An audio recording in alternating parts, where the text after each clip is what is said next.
तो जय छात्र धर्म, जय मां करणी, जय मां भवानी, जय महाकाल, ओम नमो बुद्धाय। आप सबने देखा बार बार मुझे रोका जा रहा है लाइव करने से। भारतीय जनता पार्टी की जो आईटी सेल है वो लगातार रिपोर्टिंग कर रही है ताकि राज शेखावत लाइव ना आए, अपनी अंतरात्मा की बात ना रखे। तो आप सभी का ये दायित्व है कि आप सभी इन्हें जवाब दें। दोस्तों, मैं डॉक्टर राज शेखावत, संस्थापक और राष्ट्रीय अध्यक्ष क्षत्रिय करणी सेना परिवार की ओर से आप सभी का दिल से आभार व्यक्त करता हूं। आप सभी की वजह से ही आज क्षत्राणियों की अस्मिता और क्षत्रिय समाज की आन बान, सम्मान और स्वाभिमान का प्रतीक जो केसरिया पगड़ी है, उस पर हुए हमले का जवाब भारतीय जनता पार्टी को मिल चुका है आज के इन चुनावों के परिणाम में। सबका दिल से आभार व्यक्त करता हूं, दिल से, दिल की गहराइयों से आभार व्यक्त करता हूं। जनता जनार्दन, क्षत्रिय समाज और समस्त समर्थकों ने आज यह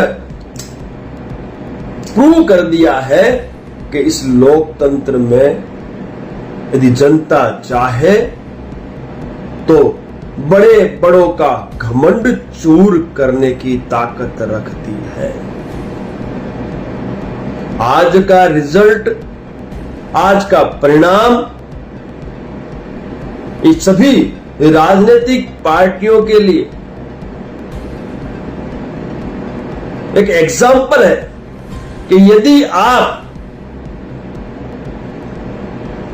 क्षत्रिय समाज की घोर उपेक्षा करेंगे प्रत्येक क्षेत्र में और क्षत्रिय समाज के स्वाभिमान पर हमला करेंगे तो आपको इसी तरह इस लोकतंत्र के जो हथियार के तौर पर उपयोग में लिए जाने वाले मत का उपयोग करते हुए जनता जवाब देगी। आपने देखा आज का जो परिणाम आया, उस परिणाम में भाजपा और घटक दल के द्वारा 300 सीटों से भी ज्यादा सीटें नहीं मिल पाई। 300 से भी नीचे उनकी काउंटिंग चल रही है। जो भारतीय जनता पार्टी उत्तर प्रदेश के अयोध्या में भगवान श्री राम के मंदिर की स्थापना के वक्त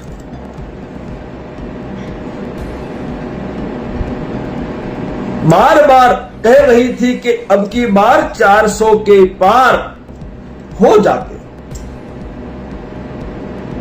और हम कोई भाजपा के विरोधी थोड़ी है। हमने कहा भाजपा का विरोध पहले कभी किया। 90% क्षत्रियों ने तो बिना किसी लोभ लालच के भाजपा को पूरे भारत वर्ष में भरपूर मतदान किया था। ये तो पहली बार ऐसा हुआ है, ऐसी घटनाएं घटित हुई और हमें न्याय और अधिकार नहीं मिला तो क्षत्रिय समाज मैदान में उतरा और मैंने और मेरे परिवार ने भी पहली बार भाजपा के विरोध में मतदान किया। और जब जब भारतीय जनता पार्टी हमारी घोर उपेक्षा करती रहेगी तब तब हम यूं ही आपका विरोध दर्ज करवाते रहेंगे। और ये तो लोकसभा चुनाव है, इस मात्र लोकसभा चुनाव तक ही ये हमारी लड़ाई नहीं है।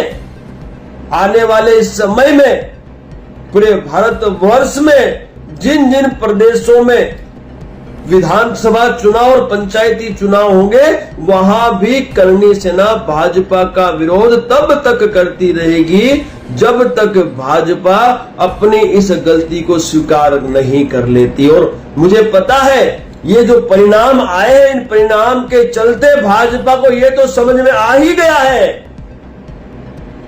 कि उनके जो कोर वोटर जो क्षत्रिय थे वो उनसे बहुत ही ज्यादा नाराज हैं। ये उन्हें आज समझ में आ गया है, वो समझ चुके हैं। आज का जो परिणाम है, उस परिणाम ने भारतीय जनता पार्टी का जो घमंड था वो घमंड तो तोड़ा ही, साथ ही भाजपा को ये समझ आ गया कि जो जातिगत समीकरण की आवश्यकता उन्हें पड़ती थी टिकटों के बंटवारे में, वो जातिगत समीकरण अब क्षत्रियों ने भी स्थापित कर लिया है।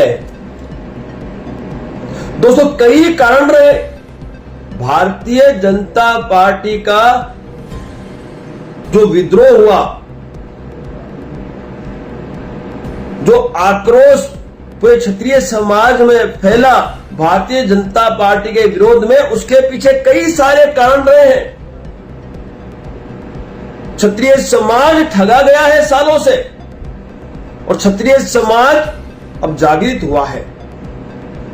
कोई एक कारण नहीं, कई सारे कारण है। मैं आपको बताना चाहता हूं, कई ऐसे कारण हैं जिनको लेकर क्षत्रिय समाज आक्रोशित था।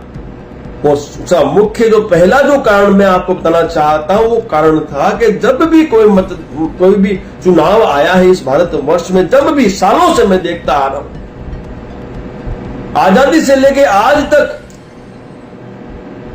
राजनीतिक पार्टियों का यह कहना है कि वो जातीय समीकरण के आधार पर टिकटों का बंटवारा करती आई है। तो इस बार भारतीय जनता पार्टी ने लोकसभा की टिकट के बंटवारे में जातिगत समीकरण में क्या कमी हमारे क्षत्रियों में देखी कि हमारे समाज के क्षत्रियों के जो हमारे जो उम्मीदवार थे उनकी टिकटें इन्होंने भयंकर काटी। एक तो वो कारण तो था ही, साथ ही साथ हमारे महापुरुषों की जातियों की चोरी करवाने में भी इनका और आरएसएस का बहुत बड़ा योगदान रहा। और जब विरोध किया गया तो कैथल की उस घटना का जब विरोध किया गया, इसी कई घटनाओं का विरोध किया गया, तो युवाओं के साथ पुलिस प्रशासन द्वारा बल प्रयोग किया गया, उन्हें मारा गया, बेरहमी से मारा गया। वो आक्रोश भी आप लोगों ने देखा। और तो और इतिहास जो क्षत्रियों का इतिहास था उसका विकृतीकरण भी आपने किया। और रही सही कसर आपने तब पूरी की जब भगवान श्री राम का मंदिर स्थापित होने जा रहा था, स्थापना होने जा रही थी और ट्रस्ट का निर्माण हुआ था। उस ट्रस्ट में आपने एक भी क्षत्रिय को स्थान नहीं दिया और इसका विरोध क्षत्रियों द्वारा पूरे भारतवर्ष में किया गया। लेकिन उस वक्त भी किसी ने क्षत्रियों को नहीं सुना। भगवान श्री राम जिनके हम वंशज हैं, भगवान श्री राम जिनके लिए अयोध्या के आसपास के 500 गांवों के क्षत्रियों ने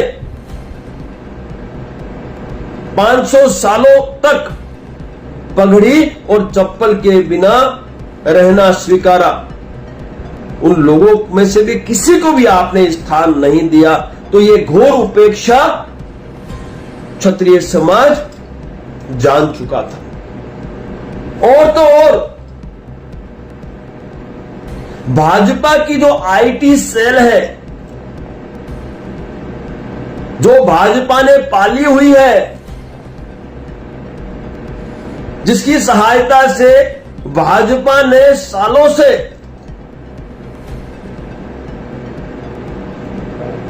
सफलता पाई है, उस आईटी सेल का दुरुपयोग भाजपा द्वारा किया गया। क्षत्रिय समाज के जो बड़े बड़े सामाजिक आगेवान, राजकीय व्यक्तित्व की बदनामी में, उसका भी ये जवाब है आपको।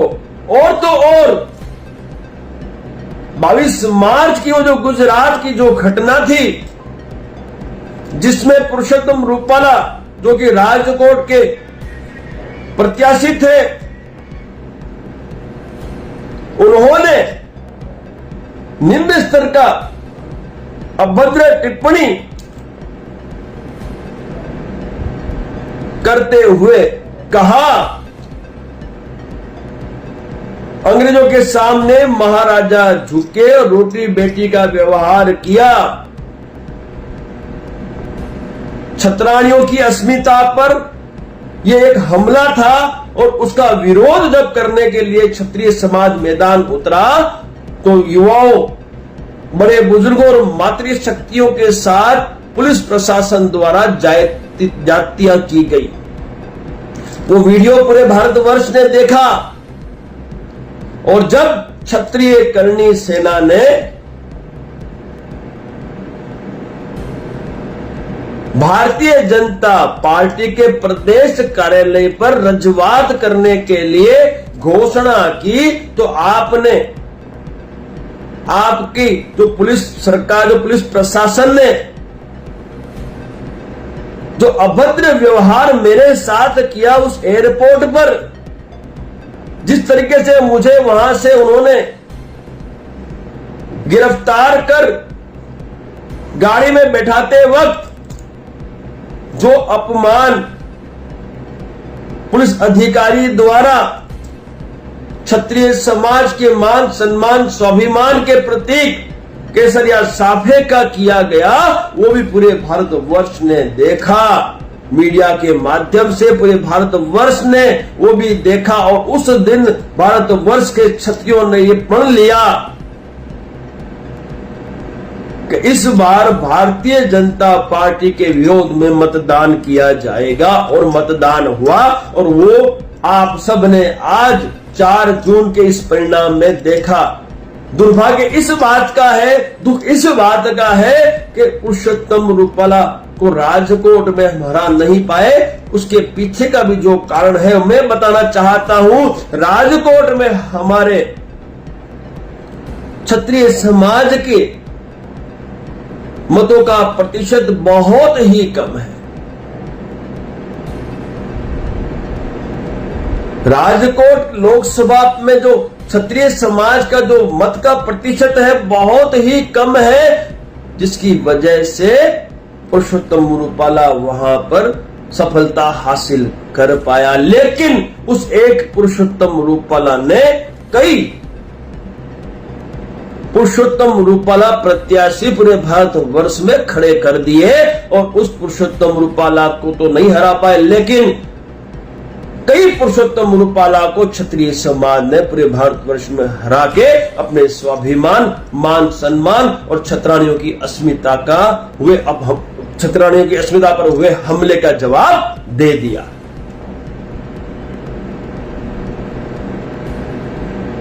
गुजरात में जो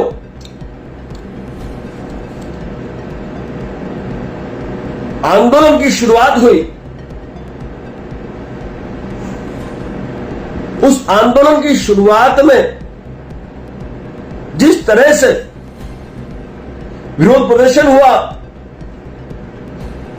किंतु जहां तक मेरा विश्लेषण है, जहां तक मेरा मानना है कि यदि 31% क्षत्रिय जो गुजरात में निवास कर रहे हैं, यदि भाजपा के विरोध में मतदान कर देते तो आज यहां भी राजस्थान जैसी परिस्थिति होती। किंतु कहीं न कहीं राजनीतिक पार्टियों द्वारा जो क्षत्रिय समाज का बंटवारा सामान्य ओबीसी बख्शी पंच में किया गया, उसका भी नुकसान क्षत्रिय समाज को इस बार इस स्वाभिमान की लड़ाई में उठाना पड़ा, क्योंकि सभी क्षत्रियों ने भाजपा के विरोध में गुजरात में मतदान नहीं किया, अन्यथा भाजपा 6 से 8 सीटों पे गुजरात में हारती। मात्र जो गराजदार है, जो सामान्य श्रेणी में आने वाले राजपूत हैं, क्षत्रिय हैं, मैक्सिमम ज्यादा से ज्यादा उन लोगों ने भाजपा के विरोध में मतदान किया, जबकि ओबीसी में जो क्षत्रिय आता है, जो ओबीसी का लाभ लेने वाला क्षत्रिय है, कहीं न कहीं वो क्षत्रिय भाजपा के पक्ष में मतदान करने के लिए तैयार हुआ और साथ ही साथ गुजरात का जो मेरा ठाकुर समाज था वो भी कहीं न कहीं भाजपा के पक्ष में मतदान करने के लिए तैयार हुआ। तभी आज इनकी इतनी बड़ी जीत भाजपा में हो पाई। लेकिन इसके लिए भी जवाबदार हम ही हैं, हम ही जवाबदार हैं। कहीं न कहीं हम सभी को जोड़ नहीं पाए, हम सभी तक इस स्वाभिमान और इस क्षत्राणियों की अस्मिता की लड़ाई की इस आवाज को वहां तक, उनके दिल तक नहीं पहुंचा पाए, उन्हें ये नहीं बता पाए कि हम सभी क्षत्रियों पे ये हमला हुआ है। मात्र ग्रासदार की जो क्षत्राणियां हैं उन पे ही नहीं, समस्त जो गुजरात नहीं पूरे भारतवर्ष की जो क्षत्राणियां हैं उनकी अस्मिता पे ये हमला हुआ है। ये चीज, ये जो बात है कहीं न कहीं गुजरात के 31% क्षत्रियों तक हम नहीं पहुंचा पाए। और कहीं न कहीं मैं तो ये भी कहूंगा कि जब हमें पता था कि राजकोट में हमारा मत प्रतिशत बहुत कम है तो हमें प्रत्येक मोर्चे पे लड़ाई लड़ने की आवश्यकता थी। जैसे आप सब जानते हो और जैसे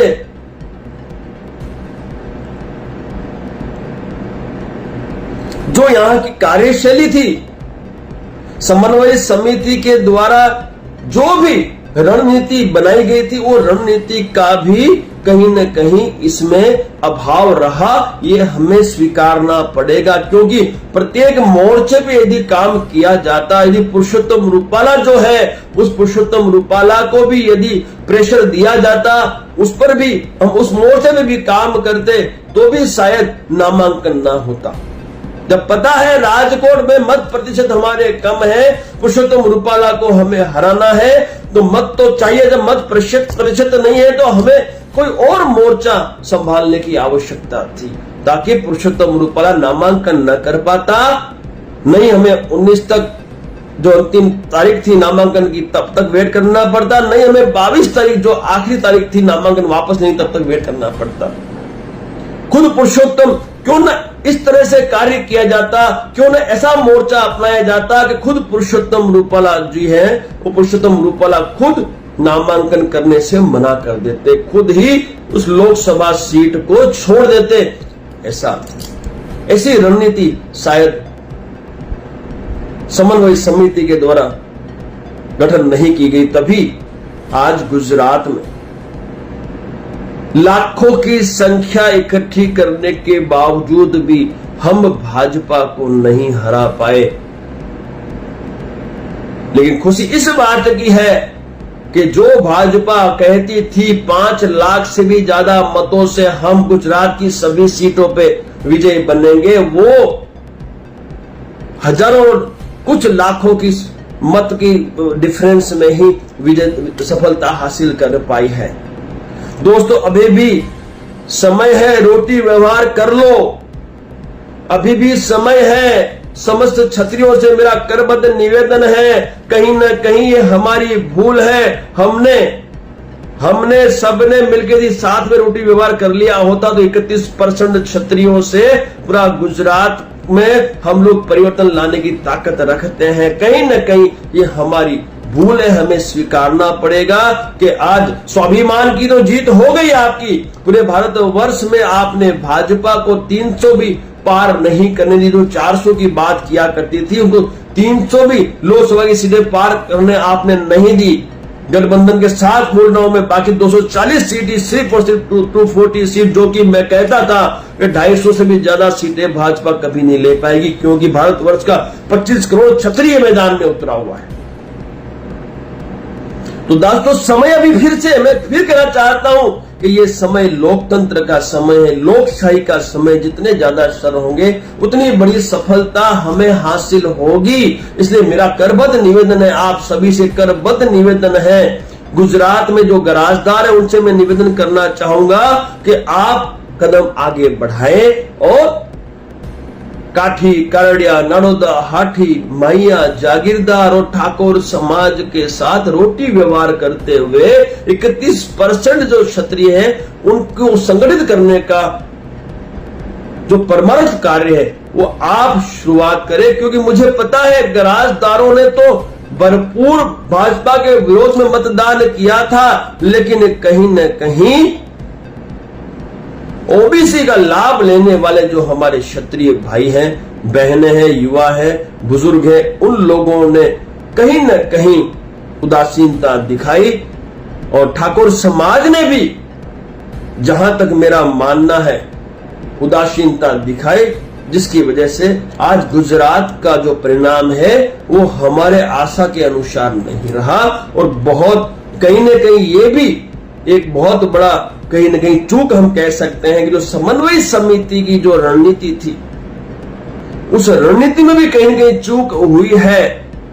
उन्होंने सिर्फ एक मोर्चे पे काम करते हुए आगे अपना जो था आंदोलन उसको चलाया था, लेकिन प्रत्येक मोर्चे पे, जैसे हमारे फोर्सेज में, जैसे हमारे आर्मी में हर एक मोर्चे पे कमान संभाली जाती है, हर मोर्चे से दुश्मन पे हमला किया जाता है। यदि हर मोर्चे से दुश्मन पे हमला किया जाता, पुरुषोत्तम रूपाला की उस लोकसभा सीट पर सबने हर मोर्चे पे यदि रणनीति बनाई जाती तो साहब न रहे बांस न बजे बांसुरी। यदि नामांकन होता तो नामांकन की आखिरी तारीख का हमें इंतजार करना पड़ता, तो 22 तारीख का हमें इंतजार करना पड़ता, जिस दिन नामांकन वापस लेने की आखिरी तारीख थी। और तो और आज मेरा क्षत्रिय समाज ये समझ चुका है कि बहुत बड़ी गलती इस आंदोलन को लीड करने वालों द्वारा हुई है, ये स्वीकारना आवश्यक है। यही कमान यदि करणी सेना के हाथ में होती तो साहब किसी भी कीमत में स्वाभिमान की इस लड़ाई में पुरुषोत्तम रूपाला को नामांकन करने नहीं दिया जाता, किसी भी कीमत पर। मैं फिर कह रहा हूं, ये करणी सेना के हाथ में कमान नहीं थी, अन्यथा ये स्वाभिमान की जो लड़ाई थी वो लड़ाई हम लोग कभी की खत्म कर चुके होते। नुकसान गुजरात में हुआ, लेकिन भारतवर्ष में इस पगड़ी का सम्मान रखा, उसके लिए मैं समस्त क्षत्रियों का, समस्त समर्थकों का दिल से आभार व्यक्त करता हूं। और आप सभी ने क्षत्राणियों की अस्मिता पर हुए हमले का जो बदला लिया और जो आपने भाजपा को यहां रोका 300 के नीचे, उसके लिए भी मैं आपका दिल से आभार व्यक्त करता हूं। बस इतना ही कहूंगा, इस लोकतंत्र में ये एकता ही आपकी सबसे बड़ी शक्ति है और यही सबसे बड़ा आपका हथियार है, जिसका उपयोग आपको भविष्य में भी इसी तरह करते रहना है। आपका ये चमत्कार, आपने जो ये चमत्कार किया है, इस चमत्कार का आपको फल बहुत ही अच्छा अवश्य मिलेगा, ये भी आप सुनिश्चित रखना। क्योंकि भाजपा अब मंथन करेगी,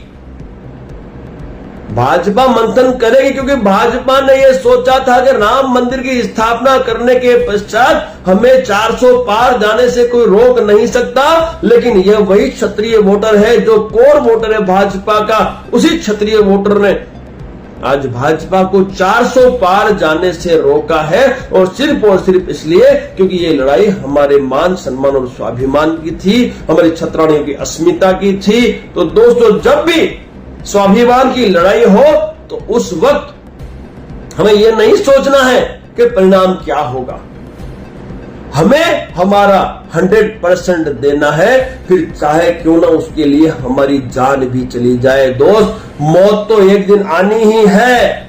यदि ये जिंदगी अपने देश की रक्षा में काम आए या फिर ये जिंदगी अपने समाज के मान सम्मान स्वाभिमान और क्षत्राणियों की अस्मिता की रक्षा में काम आए। और शहीद वही कहा जाता है जो देश के लिए अपने जानों की बाजी लगाता है, अपने प्राण न्यौछावर करता है, या फिर समाज की अस्मिता के लिए, समाज के स्वाभिमान के लिए अपने प्राणों की आहुति देता है वो शहीदों की परिभाषा में आता है। और एक दिन तो सबको इस दुनिया को छोड़कर जाना ही है। तो यदि वो मौत अपने समाज के स्वाभिमान के लिए आए या समाज की हमारी छत्राणियों की अस्मिता की रक्षा करने में आए तो उससे बड़ी मौत तो हो ही नहीं सकती। और स्वाभिमान की लड़ाई है तो है। स्वाभिमान की लड़ाई में आप ये मत सोचें कि परिणाम क्या होगा। आपका काम है या तो विजय का तो वीर गति। हमने लगातार 7 चरणों में लगातार करणी सेना ने भारतवर्ष में 7 चरणों में समस्त जो हमारे पदाधिकारी थे उन्हें निर्देश हमने दिए और निर्देशानुसार ही आपने परिणाम भी देख लिए। चाहे उत्तर प्रदेश हो, चाहे राजस्थान हो, चाहे और प्रदेश हो जहां पे भाजपा को भारी नुकसान हुआ है, जहां क्षत्रियों का भरपूर जमावड़ा, जब क्षत्रियों की संख्या भरपूर मात्रा में, उन सभी प्रदेशों में आप देख लो भाजपा को जवाब क्षत्रिय समाज और समर्थकों ने दिया है। अब समय आया है दोस्तों, अब समय आया है कि इस एकता को हम कायम रखें। और मैं गुजरात के समस्त क्षत्रियों से तो हाथ जोड़ के विनती करता हूं, रोटी व्यवहार का समय आ गया है। और यदि क्षत्राणियों की अस्मिता पर यदि हमला हुआ हो या क्षत्रिय समाज के स्वाभिमान के प्रति केसरिया पगड़ी पे या साफे पे यदि हमला हुआ हो तो आप ये कतई ना देखें कि वो सामान्य श्रेणी के क्षत्रिय हैं या ओबीसी के क्षत्रिय हैं या बख्शीपंच में आने वाले क्षत्रिय हैं। क्षत्रिय मीन्स क्षत्रिय है और क्षत्रिय के स्वाभिमान पे यदि हमला होता है तो हम सभी क्षत्रियों के भारतवर्ष के सभी क्षत्रिय जो चाहे सामान्य श्रेणी में आए, चाहे ओबीसी में आए, चाहे बख्शीपंच में आए, उन्हें रोटी व्यवहार करते हुए एक मंच पर आना होगा और एक सुर में मिलकर स्वाभिमान की इस लड़ाई को अंजाम तक ले जाना होगा। दोस्तों, सारी चर्चाएं हो चुकी हैं। सरकार कौन बनाएगा कौन नहीं बनाएगा वो हमारा विषय नहीं है। हमारा विषय सिर्फ एक था कि भाजपा ने हमारी क्षत्राणियों की अस्मिता पर हमला किया और जब क्षत्रिय मैदान में उतरा उनकी रक्षा के लिए तो इस केसरिया पगड़ी का अपमान किया, हवा में उछाला गया और देश की जनता ने क्षत्रिय समाज की आन बान और सम्मान स्वाभिमान के प्रतीक इस केसरिया पगड़ी को हवा में उड़ते हुए भी देखा, जानबूझकर इस पगड़ी को उछाला गया वो भी देखा और उस पगड़ी उछलने की घटना के पश्चात जो प्रलय इस भारत देश में आया वो भाजपा ने भी देखा। और आप लोगों ने जो जवाब दिया नारी अस्मिता के लिए और इस पगड़ी के सम्मान के लिए, उसके लिए मैं आप सभी को कोटि कोटि नमन करता हूं। अब दिल से मैं आप लोगों का आभार व्यक्त करता हूं कि आपने भाजपा के घमंड को चकनाचूर कर दिया। आप लोगों की एकता ने आज भाजपा को चमत्कार दिखा दिया, उस भाजपा को चमत्कार दिखा दिया जिस भाजपा ने आपको टिकट बांटने में घोर उपेक्षा सालों से की है। सनातन धर्म की बात करते हैं, हिंदुत्व की बात ये लोग करते हैं, तो क्या क्षत्रिय से ज्यादा सनातन धर्म और हिंदुत्व के बारे में कौन जान सकता? इतिहास गवाह है। इस अखंड भारत की रचना के लिए अखंड भारत के रचयिता हैं हम लोग। 567 रजवाड़े हमने समर्पित किए तब अखंड भारत की रचना हुई थी भाई। और आप लोगों ने प्रत्येक क्षेत्र में हमें साइड लाइन करने में कोई कसर नहीं छोड़ी। प्रत्येक क्षेत्र में आपने हमें साइड लाइन किया।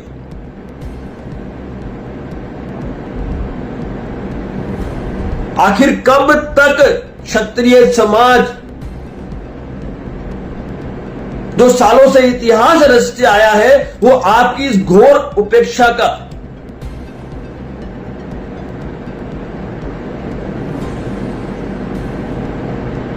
आपकी इस घोर उपेक्षा का भोग बनेगा।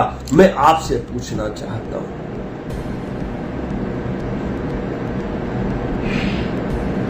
सनातन धर्म की रक्षा करने की ताकत हमारी है, क्षत्रियों की।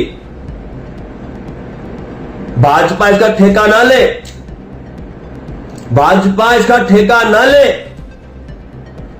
हमने रक्षा की है, हमने रक्षा की है सनातन धर्म की। आप तो अभी अभी आए हो लोकतंत्र में, सत्ता में। जब राजे रजवाड़े हुआ करते थे तो ये जनता सारी हमारे साथ थी।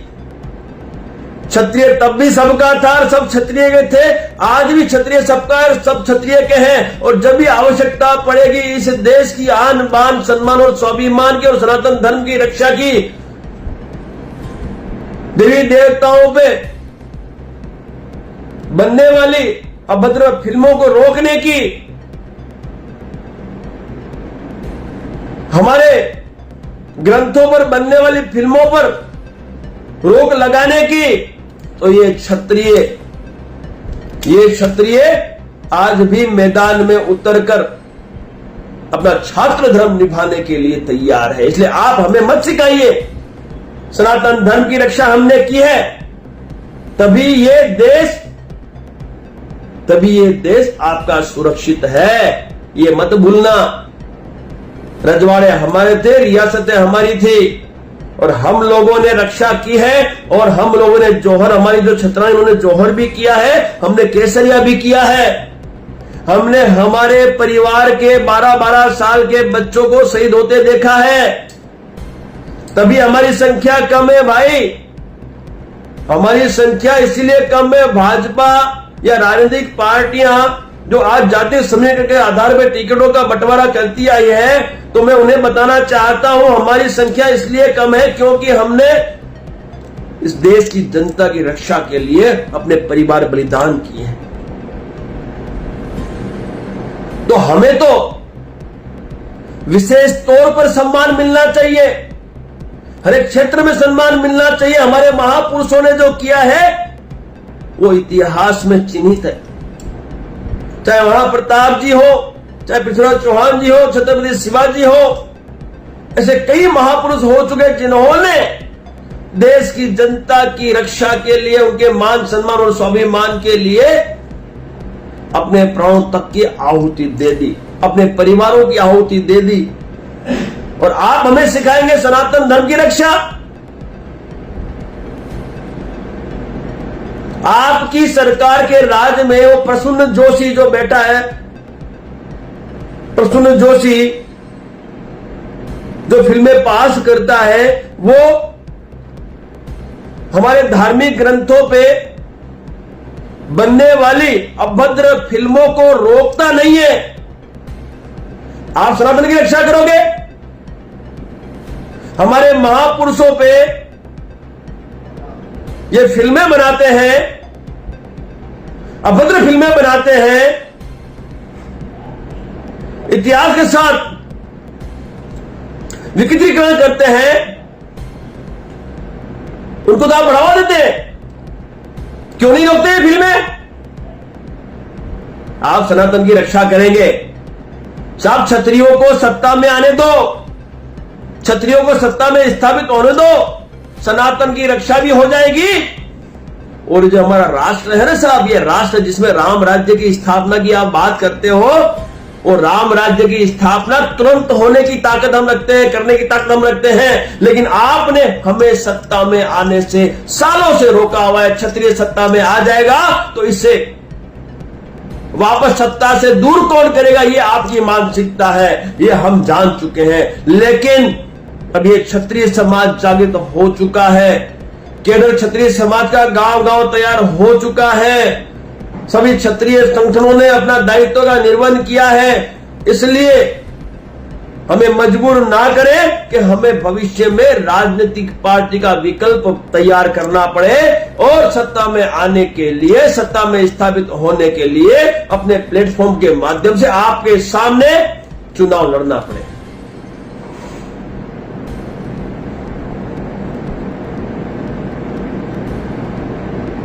मजबूर ना करें। और आज जो ये आपका घमंड चकनाचूर हुआ है, वो घमंड इसलिए चकनाचूर हुआ क्योंकि आपने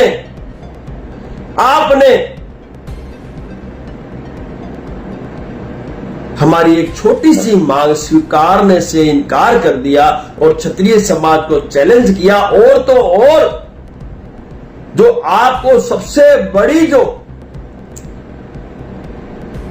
जो नुकसान हुआ है, उसका जो कारण है वो कारण है केसरिया पगड़ी, जो आपके सरकार के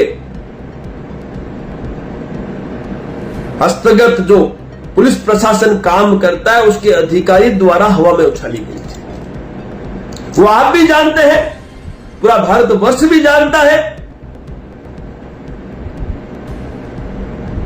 तो ध्यान रखना आगे से। ये तो ट्रेलर है, पिक्चर बाकी है। ये तो ट्रेलर है, सिर्फ पिक्चर बाकी है। क्षत्रिय समाज अब किसी भी तरह के अपमान को बर्दाश्त नहीं करेगा। आपकी आंखें तो खुल गई है। भविष्य में ध्यान रखना, हमें हमारा अधिकार चाहिए, हमें न्याय चाहिए। हम इस देश के वासी हैं, हम इस अखंड भारत के रचयिता हैं, तो हमारे साथ भेदभाव किसी भी कीमत में नहीं होने देना है।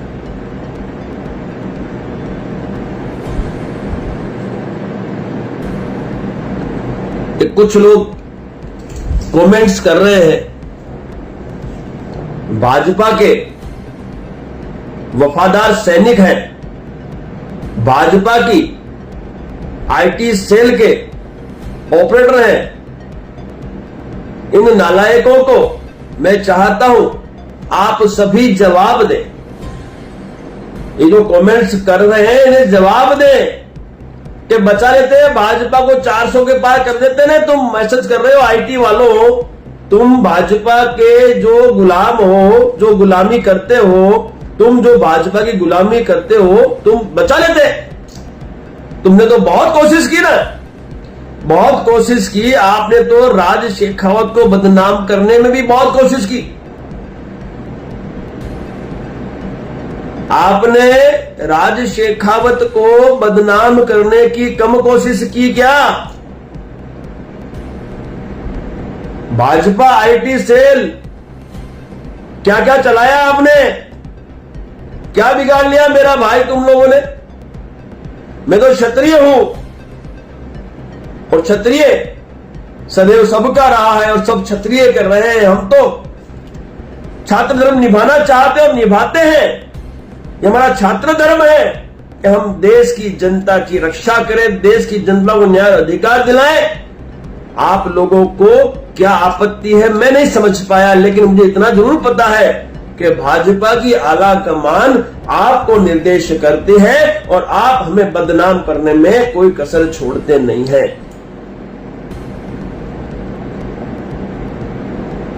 अब आपको भी जवाब मिल गया है, भाजपा को भी मिल गया है।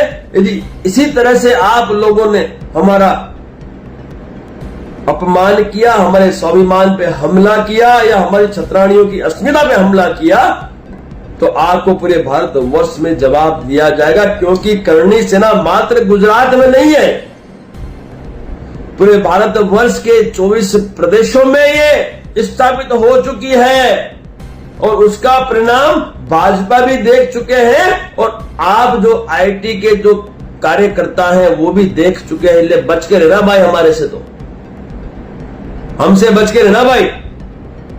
सत्ता का दुरुपयोग हम नहीं चलाएंगे। ईमानदार लोग हैं, ईमानदारी से समाज हित में काम करते हैं, देश हित में काम करते हैं, जनता के हित में काम करते हैं। इसलिए हमारे साथ किसी भी तरह का अपमानित कार्य आपके द्वारा होगा तो जवाब मुंह तोड़ के दिया जाएगा। और इस लोकतंत्र में जवाब देने का एकमात्र जो हथियार हम लोगों के पास है वो है मत का दान करना। और इसी तरह से भविष्य में भी भारतीय जनता पार्टी को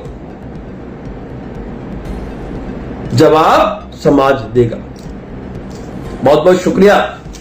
एक बार फिर दिल से आभार व्यक्त करता हूं मैं चुनाव आयोग का भी, पैरामिलिट्री फोर्सेस जिन्होंने पूरे भारत वर्ष में कड़ी मेहनत से निष्पक्ष और बिना किसी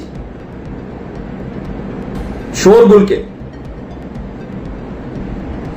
चुनाव को मंजिल तक पहुंचाने में अपना योगदान दिया। जो प्रदेश पुलिस प्रशासन है उसका भी दिल से आभार व्यक्त करता हूं कि आप सभी ने मिलकर भारतवर्ष के इस महापर्व लोकसभा चुनाव को पूर्ण करवाया। मैं जानता हूं, मैं बीएसएफ में रहा हूं, मुझे पता है चुनाव के दौरान कितनी कठिनता से गुजरना पड़ता है पैरामिलिट्री फोर्सेस को, क्योंकि मैं भी चुनाव ड्यूटी का दायित्व निर्वहन कर चुका हूं। तो बड़ी ही कड़ी मेहनत का कार्य है,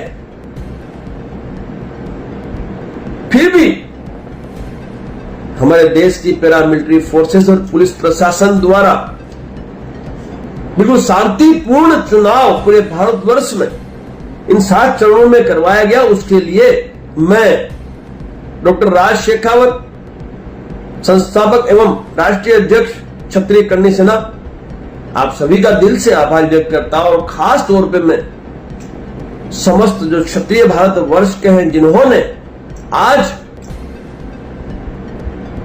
ये सिद्ध कर दिया कि क्षत्रिय चाहे जब चाहे अपनी एकता से अपने स्वाभिमान और क्षत्राणियों की अस्मिता का बदला लेने की ताकत रखता है। मैं बहुत बहुत दिल से आभार व्यक्त करता हूं। मैं बहुत खुश हूं कि आज भारतवर्ष में हम लोगों ने मिलकर गुजरात में जो क्षत्रिय समाज के साथ जो अपमानित गतिविधियां हुई उसका जवाब मत के माध्यम से हमारे जो हथियार है, जो हमारा ब्रह्मास्त्र है, उसका उपयोग करते हुए भारतीय जनता पार्टी को दे दिया। ये श्रेय है आप सभी को जाता है। लेकिन दुख इस बात का भी है कि गुजरात में जहां 31% क्षत्रिय रहते हैं, निवास करते हैं, यहां सामान्य श्रेणी के क्षत्रिय हैं, ओबीसी में कई परसेंट क्षत्रिय हैं और बख्शी पंच में भी कई परसेंट क्षत्रिय यहां पे निवास करते हैं। यहां ठाकुर समाज की भी भरपूर संख्या में प्रतिशत है। उसके बावजूद भी गुजरात में हम मात्र 1 सीट पर चमत्कार दिखा पाए। तो ये दुर्भाग्य की बात है, किंतु भारतवर्ष के क्षत्रियों ने गुजरात का बदला पूरे भारतवर्ष में ले लिया। उसका हमें गर्व है, खुशी है। कहीं न कहीं गुजरात के इस परिणाम के लिए हम ही जिम्मेवार हैं और इससे हमें सीखना चाहिए कि हमारी भूल कहां हुई है। शुरुआत से लेके अंत तक हमें मंथन करने की आवश्यकता है। और मैं खास तौर पर समन्वय समिति से जुड़े हुए उन सभी सामाजिक पदाधिकारियों से कहना चाहता हूं कि आप अवश्य मंथन करें कि कहां आपकी चूक रह गई, कि पुरुषोत्तम रूपाला को नामांकन करने का भी मौका मिल गया और आज वो लोकसभा से बड़ी भारी मतों से जीत भी गया, जबकि आपको पता था कि राजकोट में हमारे क्षत्रियों की संख्या प्रतिशत में बहुत कम थी और कोई मोर्चा क्यों नहीं खोला गया। और यदि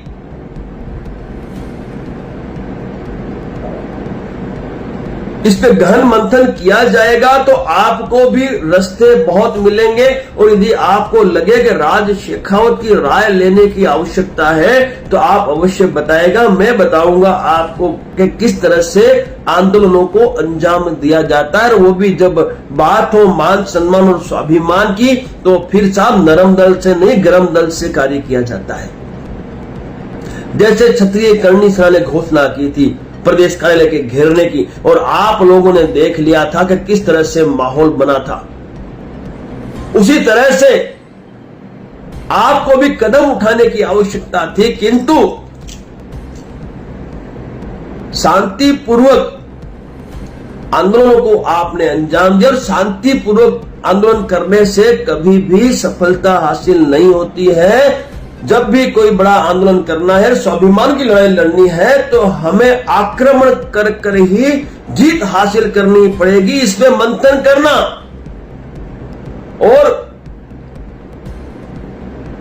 जो ऑडियो पीटी जाडेजा जी का आज पूरे गुजरात में पूरे भारतवर्ष में फैला हुआ है, जो चल रहा है, उसको भी आप अपने ध्यान में रखना, मंथन करना कि ऐसी तो क्या रणनीति में आपके कमी रह गई कि पीटी जाडेजा जैसे एक बहुत ही नेक, ईमानदार और सच्चे समाज के प्रेमी भक्त को आज इस तरह से अंतर आत्मा से दुखी होते हुए ऐसा स्टेटमेंट देना पड़ा।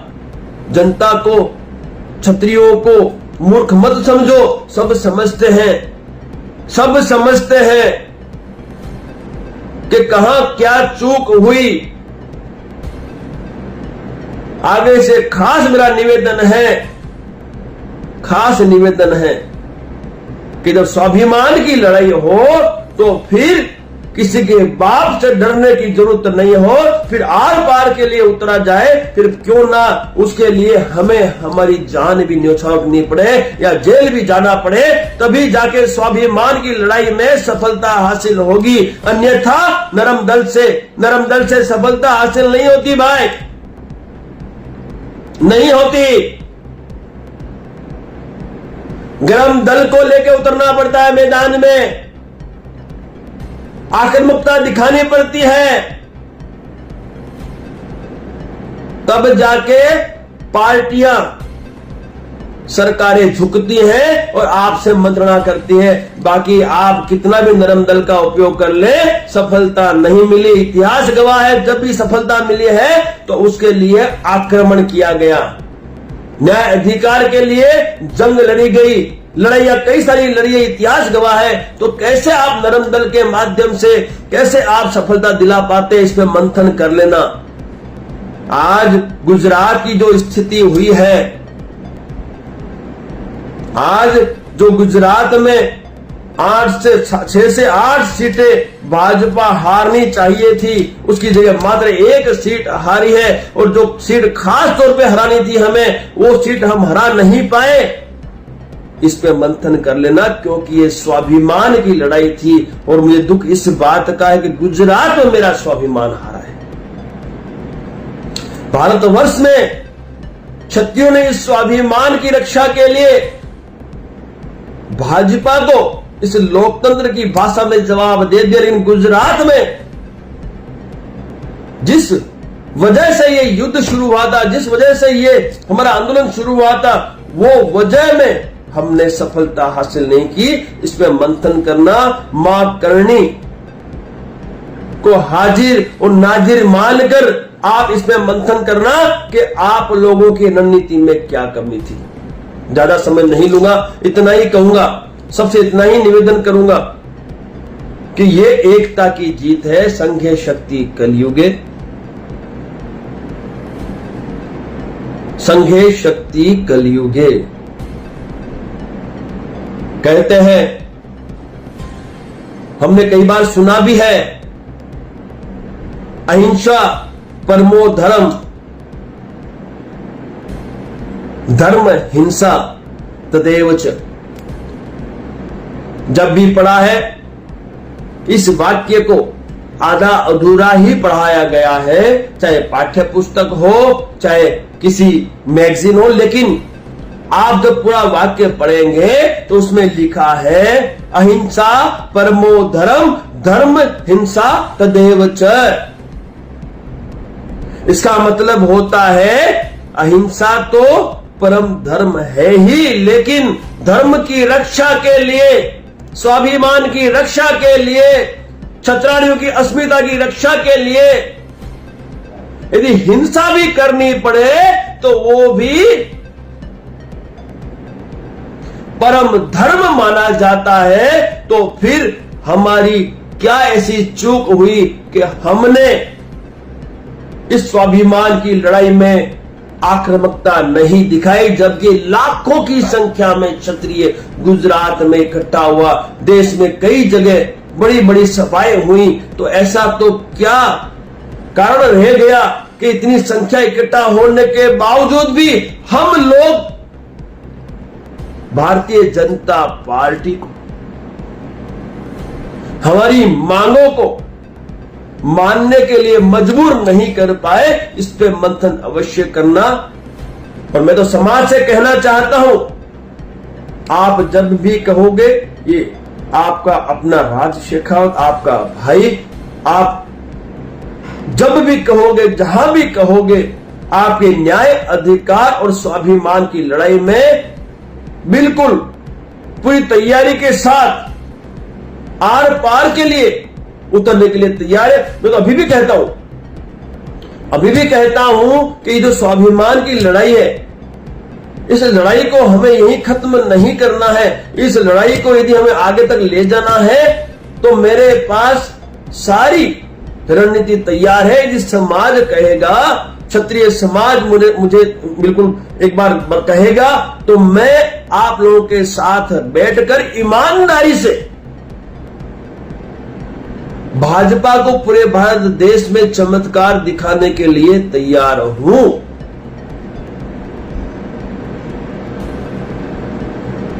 और पहले भी मैं कह चुका हूं, मैं अभी फिर से कहता हूं, भाजपा का विरोध इसलिए हमने किया, पहले हमारी जो मांग थी सिर्फ और सिर्फ पुरुषोत्तम रूपाला के विरोध में थी, हमारे उसकी टिकट रद्द करने की मांग थी, और उसे बचाने का कार्य भाजपा ने किया, क्योंकि टिकट रद्द करने का अधिकार भाजपा की आला कमान के पास था। तो भाजपा का विरोध क्यों ना करे भाई?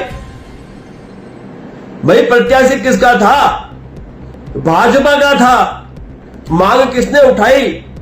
क्षत्रिय ने उठाई। क्या मांग थी कि भाई पुरुषोत्तम रूपाला जिन्होंने अभद्र टिप्पणी की है, निम्न स्तर की टिप्पणी की है, उस व्यक्ति की टिकट राजकोट से रद्द कर दी जाए। किंतु टिकट रद्द नहीं होती है तो इसका जिम्मेवार कौन? इसका जिम्मेवार भाजपा, भारतीय जनता पार्टी। तो फिर भाजपा का विरोध तो होना जायज ही था। तो गलत क्या हुआ? विरोध भाजपा का कब हुआ? जब भाजपा ने पुरुषोत्तम रूपाला को बचाने के लिए अपने सारे हथकंडे अपनाए। और मैंने भी सिर्फ और सिर्फ इसीलिए त्याग पत्र दिया भाजपा से, क्योंकि जब बात आई क्षत्राणियों की अस्मिता पर और स्वाभिमान की इस लड़ाई पे, क्षत्रियों के स्वाभिमान से बड़ा कुछ है ही नहीं। उस वक्त यदि भारतीय जनता पार्टी हमारे स्वाभिमान की रक्षा के लिए एक टिकट रद्द नहीं कर सकती, तो ऐसी पार्टी में रहकर राज शेखावत क्या करेगा? जो राज शेखावत समाज की वजह से आज पूरे भारत वर्ष में जाना चाहता है, आज इस समाज की वजह से मेरी पूरी अस्मिता या मेरा पूरा भारत वर्ष में मेरी पहचान बनी है। आज भाजपा से भी जुड़ा था तो समाज की वजह से ही भाजपा ने लिया था मुझे। आज उसी भाजपा की ये स्वाभिमान की रक्षा मैं भाजपा में रहते हुए नहीं कर सकता, तो फिर मुझे वहां रहने की कोई आवश्यकता नहीं थी, इसलिए मैंने त्यागपत्र भी दिया था। तो दोस्तों, मैं इतना ही कहूंगा, युवाओं से खास कहना चाहता हूं, युवाओं से बिल्कुल व्यक्तिगत तौर पे कहना चाहता हूं कि जब स्वाभिमान की लड़ाई हो तो हमें पूरी तैयारी के साथ, आक्रामकता के साथ मैदान में उतरना होगा। अंजाम चाहे जो भी हो, चाहे जेल हो, चाहे केस हो, चाहे हमारी जान भी चली जाए, किंतु जब बात आए स्वाभिमान की रक्षा की, आन बान सम्मान की सुरक्षा की, छतरानियों की अस्मिता की और नारी की अस्मिता की, तो उस वक्त हमें पूरी तैयारी के साथ मैदान में उतरना होगा। एक बार फिर सभी का दिल से आभार व्यक्त करता हूं। आप पूरे भारतवर्ष में अपनी एकता बनाए रखे। मेरा ये सपना था, एक केसरिया धारण किया था मैंने, ये सफेद वस्त्र धारण किए थे, एक सपना लेके मैदान में उतरा था, एक प्रण लेके उतरा था, एक भीष्म प्रतिज्ञा की थी पूरे भारतवर्ष के क्षत्रियों को मैं संगठित करने में अपना पूरा योगदान दूंगा। और इस घटना के बाद जो एकता का प्रण मैंने किया था वो मुझे हासिल हुई, उसके लिए भी मैं आप सभी का ऋणी हूं, आप सभी का दिल से आभार व्यक्त करता हूं। अब हमें आवश्यकता है, जिस तरह से आरएसएस ने कैडर तैयार किया है मतदान के लिए, भाजपा को मतदान करवाने के लिए, उसी तरह से क्षत्रिय समाज को भी गांव गांव अपना कैडर तैयार करना होगा, ताकि हम भी हमारे समाज के उम्मीदवार जो भी किसी पार्टी से खड़ा हो या फिर निर्दलीय खड़ा हो, उसे हम जिता के सत्ता में स्थापित कर सके, क्योंकि देश सत्ता से ही चलता है। विस्तार से चर्चा हम बाद में करेंगे इस विषय पे। बाकी आप लोगों की एकता ही लोकतंत्र में हमें सफलता दिलाएगी, और इन पार्टियों को चमत्कार दिखाने में भी एकमात्र ब्रह्मास्त्र है, वो है हमारी एकता। एकता बनाए रहे, संघे शक्ति कलयुगे। बहुत बहुत शुक्रिया। जय भवानी, जय मां करणी, जय महाकाल।